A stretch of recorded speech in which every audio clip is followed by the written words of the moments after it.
আসসালামু আলাইকুম। আজকের রেসিপি পাউন্ড কেক বা টি টাইম কেক। চলুন দেখে নেওয়া যাক কীভাবে এই পাউন্ড কেক তৈরি করতে হয়।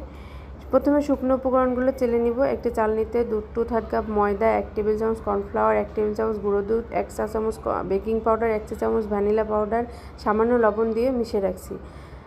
100 গ্রাম বাটার ভালোভাবে বিট করে নেব। বিট করা হয়ে গেলে এবার এতে 1/2 কাপ চিনি 3 বারে দিয়ে ভালো করে বিট করে নেব, চিনি না গলা পর্যন্ত। চিনিটা মোটামুটি গলে গেলে এবার একটি ডিম দিয়ে আবারও বিটার সাহায্যে বিট করে নিচ্ছি।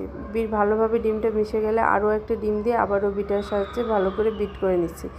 বিট করা বেশ ভালোভাবে বিট হয়ে গেলে এবার শুকনো উপকরণ দিয়ে ভালোভাবে মিশিয়ে নিচ্ছি।